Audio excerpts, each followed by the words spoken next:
Le passage d'aujourd'hui est Psaume 31, versets 16 à 25. Lisons ensemble. Mes destinées sont dans ta main. Délivre-moi de mes ennemis et de mes persécuteurs. Fais luire ta face sur ton serviteur, sauve-moi par ta grâce. Éternel, que je ne sois pas confondu quand je t'invoque. Que les méchants soient confondus, qu'ils descendent en silence au séjour des morts. Qu'elles deviennent muettes, les lèvres menteuses, qui parlent avec audace contre le juste, avec arrogance et dédain. Oh, combien est grande ta bonté, que tu tiens en réserve pour ceux qui te craignent, que tu témoignes à ceux qui cherchent en toi leur refuge, à la vue des fils de l'homme.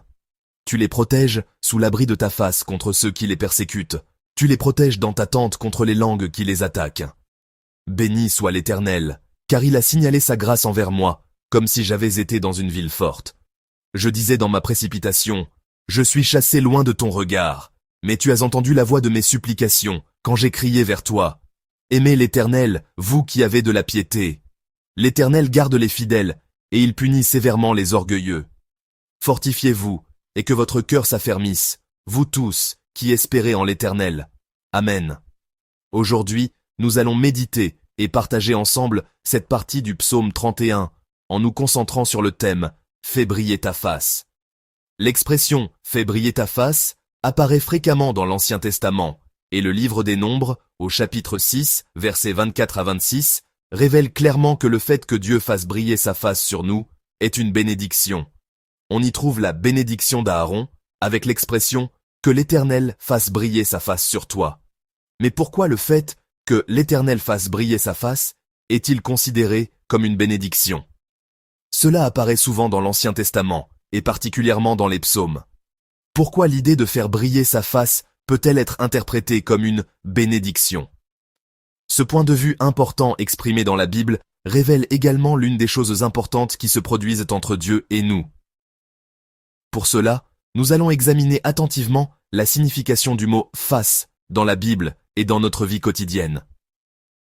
Où la face apparaît-elle pour la première fois? Elle apparaît pour la première fois lorsque Dieu parle de la punition qui sera infligée à Adam, après le péché d'Adam et Ève. Vous vous souvenez peut-être de ce passage? Dieu inflige cette première punition à Adam, et lorsqu'Adam commet le premier péché, Dieu dit à Adam, « C'est à la sueur de ton visage que tu mangeras du pain », faisant de la vie d'Adam une vie où il doit gagner sa subsistance par le travail. Avant cela, Dieu avait permis à Adam de manger des fruits de la grâce dans le jardin d'Éden, sans avoir à transpirer. Ainsi, Adam ressentait la sueur sur son visage, non pas comme une valeur de travail pour gagner sa subsistance, mais comme quelque chose d'autre. Mais chaque fois qu'Adam sentait la sueur couler sur son visage, qu'est-ce qu'il pensait? C'est parce que j'ai péché.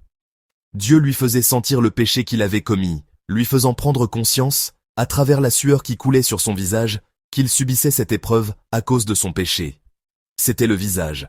À travers la sueur qui coulait sur son visage, Adam a vécu en faisant l'expérience du poids de la punition de Dieu. Peut-être parce que Dieu avait parlé de la face, de la sueur qui coule sur le visage. Les personnes qui rencontraient Dieu, ne voulant pas mourir, cachaient en quelque chose de peur de mourir en rencontrant Dieu. Qu'est-ce que c'était? Leur propre visage. Pourquoi cachaient-ils leur visage? Le visage qui ressent clairement la punition de Dieu. Les personnes qui ne voulaient pas mourir en rencontrant Dieu, qui craignaient de mourir en voyant Dieu, cachaient leur visage. Pourquoi? Parce que le visage est l'endroit où l'on ressent clairement le péché. C'est l'endroit où l'on sent que l'on est pécheur, que l'on ne peut que mourir en présence de Dieu. Les gens cachèrent leur visage. Mais il y a aussi une personne qui est à l'opposé de cela. C'est Moïse, que nous connaissons bien. On dit que lorsque Moïse revenait après avoir rencontré Dieu, son visage brillait tellement que les gens avaient peur et couvraient leur visage d'un voile. C'était clairement le visage qui faisait prendre conscience de son péché, du péché originel qu'il avait depuis Adam. Mais après avoir rencontré Dieu, bien qu'il soit pécheur, Dieu a rencontré Moïse par grâce et a dit qu'il avait parlé face à face avec lui. Je parle face à face avec Moïse. Ainsi, le visage de Moïse, qui avait vu Dieu face à face, brille.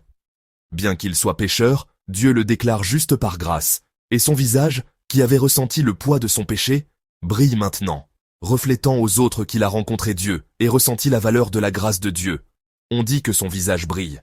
C'est pourquoi les gens couvraient tôt leur visage, et inversement, ceux dont le visage ne brillait pas encore avaient peur en voyant ce visage brillant. Et lorsque Dieu rencontre les gens, on parle aussi du visage. L'expression « que Dieu fasse briller sa face » apparaît souvent. Quelle autre signification cela peut-il avoir de se tenir face à face? L'un des passages bibliques qui me vient à l'esprit est celui où Jacob rencontre Ésaü. Lorsque Jacob rencontre Ésaü, il dit « J'ai vu ta face comme on voit la face de Dieu ». Son frère approche de loin, et lorsqu'il s'approche, Jacob dit « J'ai vu ta face comme si je voyais la face de Dieu ». Qu'est-ce que cela signifie? Cela signifie que la relation est rétablie. Jacob avait trompé son frère et s'était enfui chez son oncle Laban. Puis, il est revenu dans son pays natal. Après être revenu et avoir lutté avec Dieu pour qu'il le bénisse, lorsqu'il a rencontré son frère, en voyant son visage, Jacob a compris que, maintenant, ma relation avec mon frère est résolue dans la grâce de Dieu. Nous pouvons rétablir notre relation. Et c'est dans ce sens qu'il dit « J'ai vu ta face, comme on voit la face de Dieu ». Pourquoi une telle signification est-elle contenue dans l'expression « voir la face » ? Cela me rappelle une histoire. Après 40 ans, soyez responsable de votre visage. Pourquoi dit-on cela? Avant 40 ans, on dit que le visage d'une personne reflète simplement son héritage génétique. Mais après 40 ans, on dit que la façon dont on a vécu, les pensées et les attitudes que l'on a eues, la façon dont on a traité les autres, tout cela se reflète sur le visage.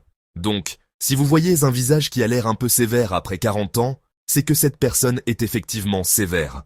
Si un visage a l'air un peu précieux, c'est que cette personne est effectivement précieuse. Se tenir face à face, c'est aussi révéler ses intentions et ses sentiments intérieurs en montrant ses expressions.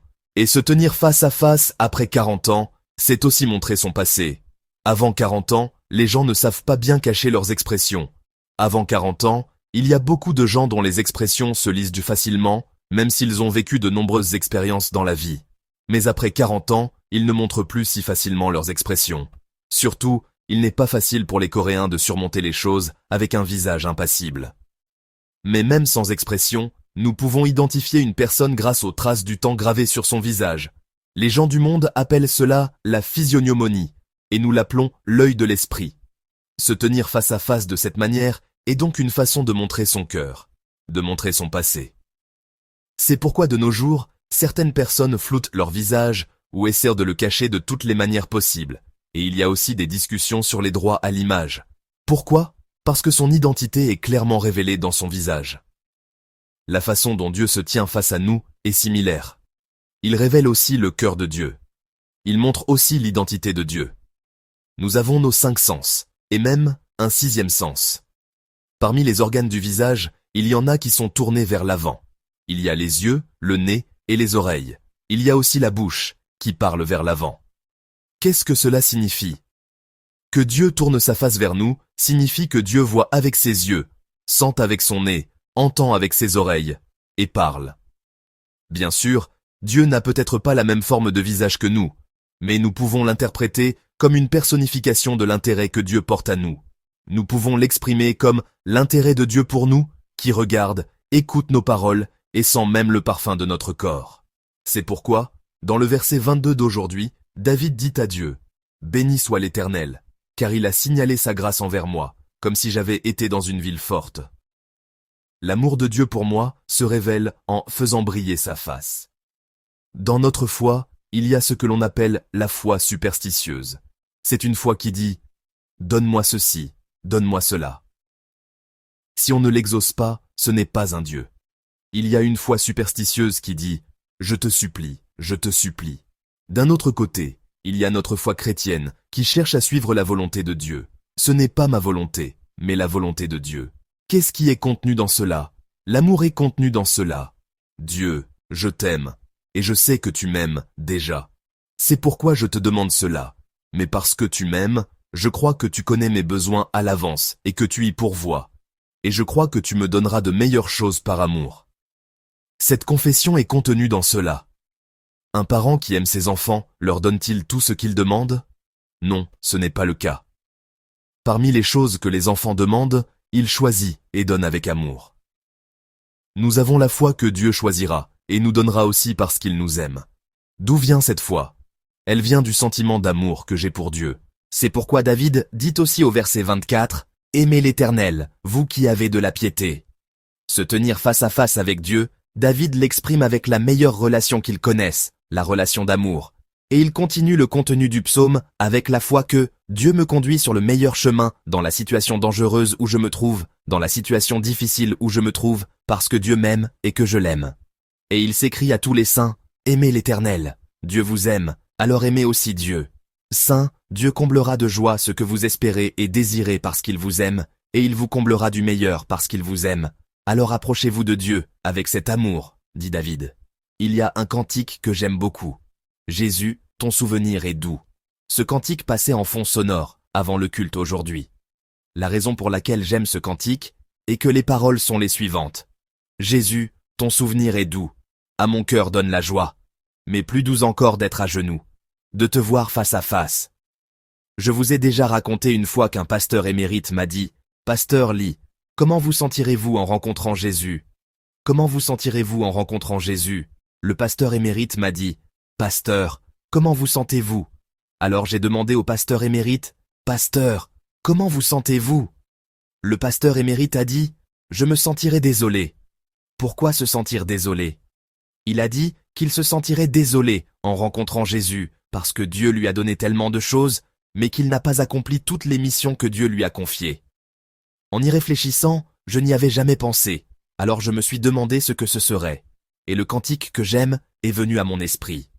J'aime Dieu, j'aime Jésus-Christ, et le premier sentiment que j'aurais en rencontrant la personne que j'aime serait exactement les paroles de ce cantique « Jésus, ton souvenir est doux ». Je penserais d'abord « Si la seule pensée du Seigneur est si douce, combien plus le sera-ce de le rencontrer ?» Ce sentiment me viendrait d'abord, et je me sentirais joyeux. Une personne qui aime Dieu est heureuse de le rencontrer. Une personne qui aime peut se réjouir du seul fait que Dieu fasse briller sa face sur elle. C'est pourquoi j'ai pensé que la raison pour laquelle David aspire tant au visage de Dieu dans le psaume d'aujourd'hui est qu'il y a la joie de rencontrer la personne que l'on aime parce qu'on l'aime. Ceux qui sont ici aujourd'hui, aimez-vous Dieu? Aimez-vous vraiment Dieu? Cet amour se reflète-t-il sur votre visage en ce moment? Je prie pour que vous puissiez vivre dans la joie de cet amour avec Dieu en ce jour. Et je prie pour que vous puissiez vivre avec la certitude que Dieu vous aime. C'est pourquoi, tout comme David a chanté et écrit un poème sur l'amour de Dieu et son amour pour Dieu dans le psaume 31, au milieu de la douleur et des difficultés, je vous bénis tous, nos saints, qui êtes ici aujourd'hui, afin que les sujets de prière que vous avez présentés à Dieu dans ce jour soient exaucés, et que vous puissiez louer l'amour de Dieu au milieu de cela. Et que vous puissiez louer Dieu avec l'amour de Dieu. Même dans la situation où Dieu semble silencieux, comme s'il ne répondait pas.